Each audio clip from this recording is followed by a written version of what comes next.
wakas at nakarating ka dito sa storya ni Juan. Hindi ito si Juan Tomad, kundi ito si Juan na historiador. Kumusta kayo mga ka-istorya? Ito po pala muli si Paul na yung host dito sa storya ni Juan. Binabati ko po mula dito sa Singapore ng isang magandang araw po sa inyo lahat dyan mga ka-istorya. You're about to watch short but true stories na pinamagatang paulit-ulit sa isang lugar. Si Pepe in Tagalog version. Ang ating mga bagong mga ka-istorya na dapat nating i-honor dito sa storya ni Juan ay sina Ma'am Clemencia Gica Edoria Masiba na college instructor po namin dati sa kolehiyo at pwede kayong mag-subscribe din sa kanyang channel sa kanyang YouTube channel at nagbebenta din rin ito ng mga forever living na mga items dyan. Pwede kayong kumontak sa kanya po mga ka-istorya dyan sa Cagayan de Oro City. At itong si Joan Agan, paki-subscribe na rin po kung consider po ninyo ang kanyang channel din sa YouTube channel niya po. Bibisayan na magka-flash din yan sa screen natin. At itong si Gary Ang na nakatrabaho din ko dati sa Cebu Southern Motors dyan sa Cagayan de Oro City.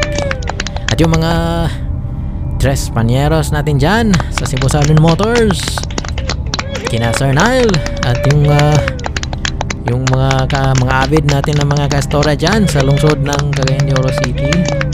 At saka yung kung gusto din po kayong may mga classified ads din po kayo dyan, pwede kayong mag-post dito sa ipaskel.com po na libre lang po yan na ginawa ko po mismo para mayroon po kayong pwedeng alternative po natin na online na pwede kayong mag-post dyan sa platform po natin. Libre lang po yan. At saka kung gusto niyo po na i-boost po yung classified ads po ninyo sa Ipaskel platform natin ay pwede kayong mag-top up dyan. At meron ako mga free na mga ibibigay na mga top up credits po. Comment lang po kayo dyan sa baba. Mag-register po kayo sa ipaskel.com at para mabigyan ko po kayo ng like 500 na worth of credits po doon sa Ipaskel natin po para ma-boost lang po yung yung ma-promote po kayo doon. Comment lang po, mag-register po kayo kung yung actual na username po ninyo doon sa Ipaskel. I-comment nyo po dito sa atin sa YouTube channel po natin dito sa storya ni Juan para po malagyan ko po kayo. Okay po mga ka-istorya, at wag na natin patagalin pa. At ito po ay isang personal encounter po ng aking ama na si Papa Pepe doon sa Tubong Bohol. At bagong salta po ito sa isla ng Mindanao, particularly dyan sa Balingwan, Misamis Oriental. Personal ko itong naalala na palaging kinukwento sa amin ng mga magkakapatid ko nung mga bata pa po kami ng aking ama na hanggang ngayon ay hindi ko po ito makakalimutan. Kaya sinishare ko po ito dito sa ating programa sa storya ni Juan. Itong si Pepe ay 14 anyos pa lamang noon na bago itong salta sa Mindanao. At bumisita ito sa kanyang ama na si Lolo Rufus. Kasi may bago na itong pamilya noong namatay yung unang asawa niya.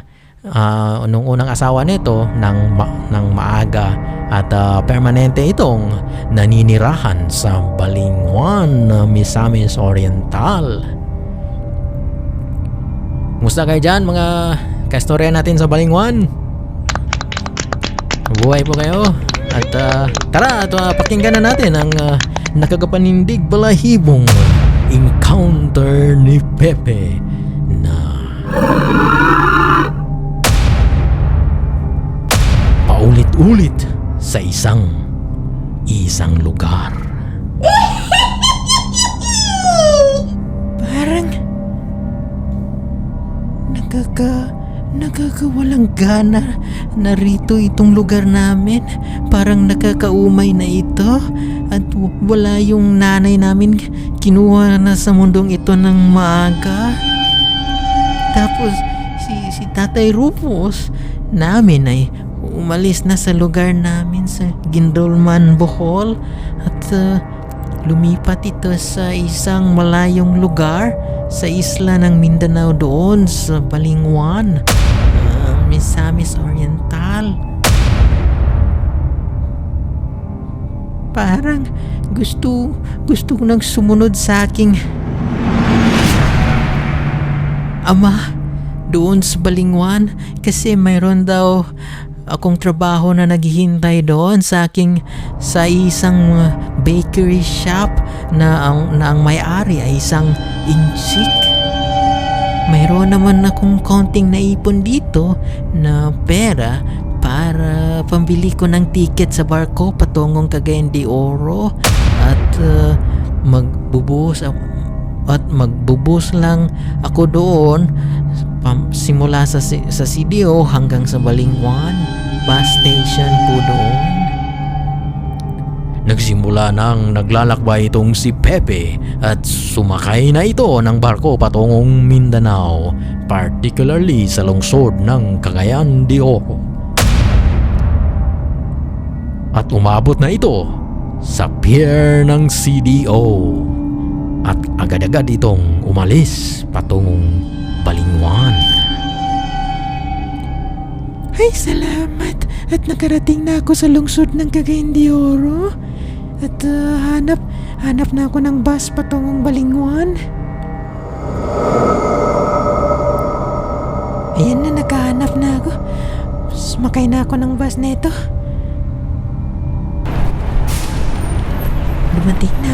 Dumating na ako sa bus station ng Balingwan. Bababa na ako.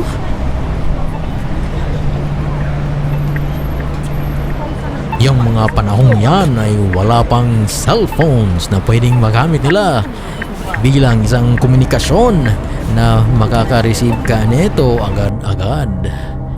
Tapos sulat lang ang pwede at sobrang bagal nitong darating na halos isang buwan pa ata makakarating doon sa iyong pinadalhan. Nauna na lang yung taong dumating. Ang sulat ay wala pa. Yan yung na-experience ng aking ama dati.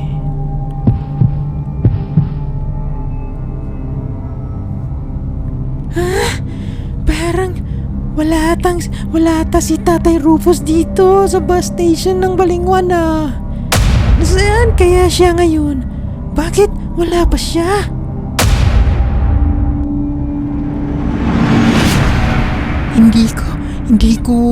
Hindi ko pa naman kabisado itong lugar na ito. Bagong salta lang ako dito.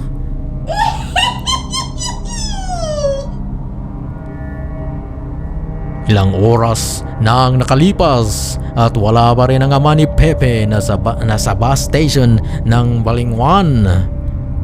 Parang nagsimula na nagpapanik itong batang si Pepe. Nag-decide na lang itong magtanong-tanong sa mga tao na nasa palibot nito. Excuse me, Manong. Magkano kaya itong itlog mong orange, Manong? Joke lang, Manong. Ay, meron akong taong hinahanap po dito sa inyong lugar. May papakita po akong picture po sa inyo. Kilala mo kaya itong si...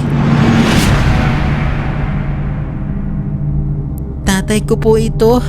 Kasi hindi po siya dumating sa bus station po para sunduin po ako. galing pa po ako ng Bohol. Si Tatay Rufus po ito, Manong, yung hinahanap ko po. Ganun ba, boy? Parang kakilala ko itong nasa picture mo ah. Ito nga yung si Rufus. Suki ko ito, boy. Dito palagi bumibili ng bigas sa aking tindahan. Pero minsan lang ito bababa dito sa downtown ng Balingwan. Kung may bibilin lang dito. Ano pala ang pangalan mo, boy? Ang pangalan ko po ay si Pepe, Manong. Okay, boy. Buti na lang at dito ka nakapagtanong sa akin. Para maturuan kita ng direksyon ng kanilang bahay.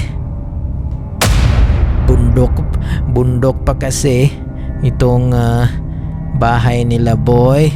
At sobrang delikado doon at 2 kilometros pa mula dito hanggang sa mula dito, boy, patungo sa kanilang bahay. Malapit na palang magdilim ang mga kalangitan, boy. Ipahiram ko muna sa ito mabilis ang makarating doon. Wow, ganun ba, Manong? Maraming salamat po at alam ko po yung paano po ito sasakyan itong kalabaw po. Mayroon din po kami nito sa Bohol. Magaling, boy. Sige na po eh. Dapat ka nang makaalis bago pa sumapit ang dilim. Basta diretso ka lang nitong dinadaanan dito at yung straight na daanan na ito, sundin mo lang ito, boy. At makarating ka doon sa isang unang maliit na bundok. Doon banda ang bahay ng iyong ama. Okay po, Manong. Maraming salamat po ulit at paalis na po ako. Babalik ko lang po itong kalabaw na pinahiram mo sa akin. Okay, boy. Walang anuman. Paalam, boy. Parang malapit nang dumilim ang kalangitan. Parang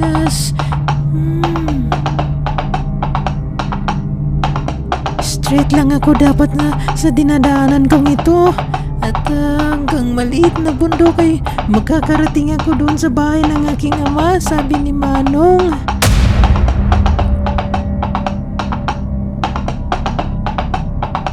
Malapit na ako sa maliit na bundok na ito. At medyo marami-raming bahay din banda dito ah. Parang sobrang nakakabingi ang katahimikan dito. Parang dumaan na ako sa bahay na ito ah. Bakit kaya? Bilisan ko na lang ipatakbo itong kalabaw na ito.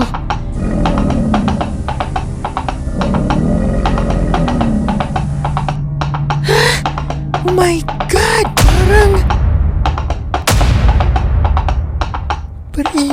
Pareho pa rin yung lugar na ito ah. Bakit parang paulit-ulit yung lugar na ito na dinadaanan ko? Parang hindi ako makapunta doon sa may maliit na bundok banda. Anyari? Mukhang delikado itong sitwasyon kong ito ngayon. At dumaan ako dito kanina sa bahay na ito. Parang pareho lang lahat ng lugar dito. Ha?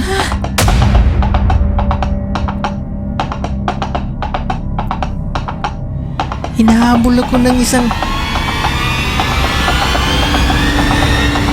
aso.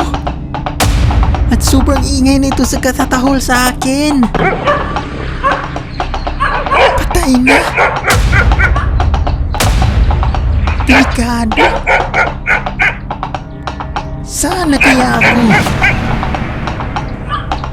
Dapat bilisan ko pa para hindi ako mahabol ng isang aso sa likuran ko banda. Ha? Nag-overtake itong asong ito. Ipahinto ko muna itong kalabaw ko ito.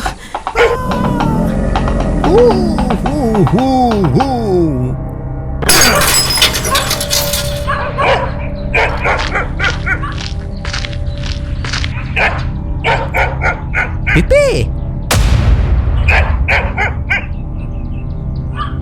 Halika rito, dali! Huwag kang didiretso dyan sa baba, sa may maliit na bundok na yan. Kasi halos ang mga nakatira dyan ay kaaswangan yan dyan mga nakatira. Dali! Alas 6 na ngayon ng gabi. At kapag nakadiretso ka doon sa pababa, hindi ka na makakabalik pa sa akin dito.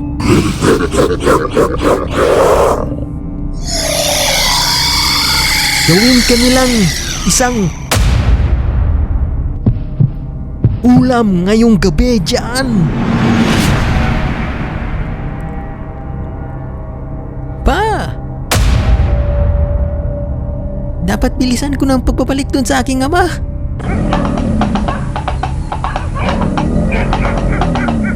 Pa! Palagi akong paulit-ulit dito sa lugar niyo po. Bahay niyo po pala ito.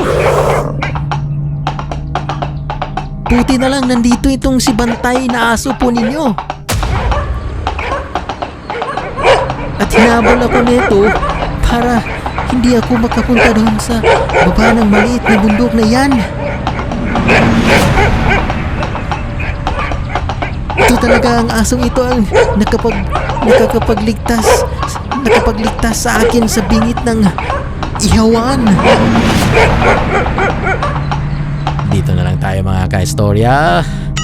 At muli itong bago nating episode series, ito pong bagong segment po natin dito sa True Not But True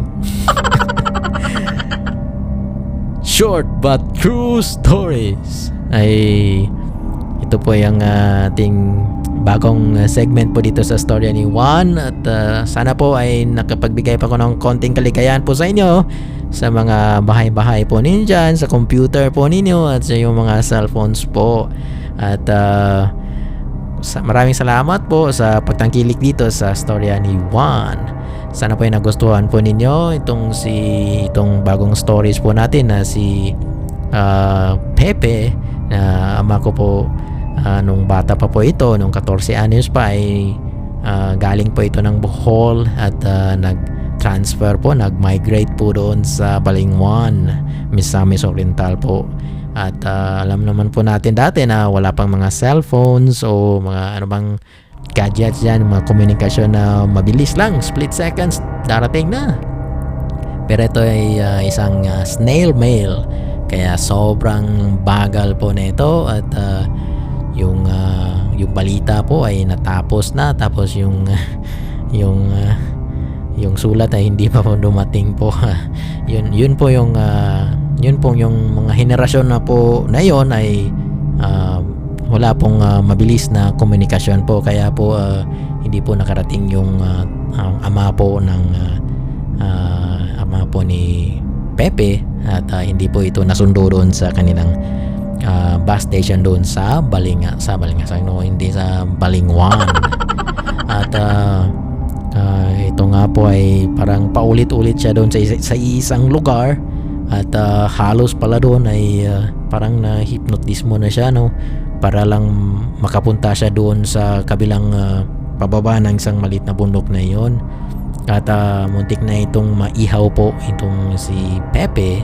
At salamat na lang at may aso po itong yung ama niya, na si Rufus at hinabol po itong si Pepe at talagang binantayan at humarang sa kanyang dinadaanan doon sa isang maliit na daan at napuwersa pa itong si Pepe na